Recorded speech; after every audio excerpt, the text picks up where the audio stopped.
Colin adored Bradley. He never truly hated Bradley, despite the bruises, the taunts, the constant fear shadowing their every interaction. How did this happen? The mother's voice trembled as her body slumped over Colin's still and small frame, her tears soaking into the lifeless boy's shirt. Their parents were always too busy, too absent to see what really went on between the two brothers. And Colin, just 8 years old, needed Bradley more than he feared him. Without Bradley, Colin was alone. Bradley. The father choked, his eyes wide, shimmering with disbelief. What happened here?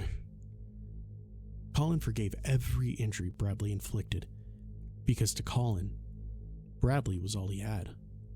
Colin remembered the last time he told the truth. Just 6 back then.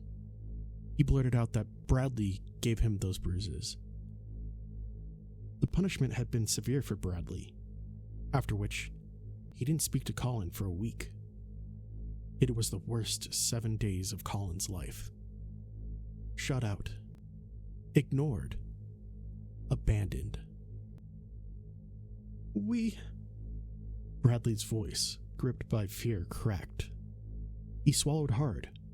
His trembling words betrayed the terror inside him. We were playing hide and seek. His mother's sobs filled the space between his broken sentences. So he learned from then on, whenever their parents asked about the bruises or scrapes, Colin lied. He made up stories about falling off his bike or tripping in the yard. He couldn't risk losing Bradley again. And besides, Bradley always apologized after, with that grin that said everything was okay. It had to be okay.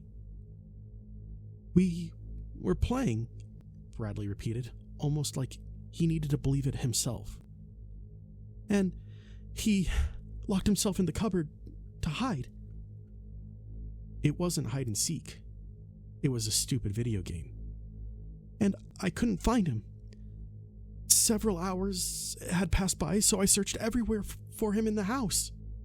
A pointless win. A meaningless loss. That's all it took for Bradley to shove Colin down, press the pillow against his face, and smother every last breath of the little boy. And when I opened the cupboard, the inescapable memory floods back. The moment Colin stopped struggling, his body going limp beneath his grip. He was already... Bradley's voice faltered, the sobs overtaking him, not out of guilt, but fear. The parents believed him. They cried, clutching Bradley, telling him it wasn't his fault, that it was a horrible accident. I had watched the true incident unfold, but I couldn't speak up. How could I, after all? My task is singular. I only carry souls away. When I came for Colin, I made it quick. He never felt a thing. A painless release as his soul slipped free from the broken body his brother had crushed. He is at peace now. I turn away. I can't linger long. So many souls still need collecting, but I will return eventually. I'll have to.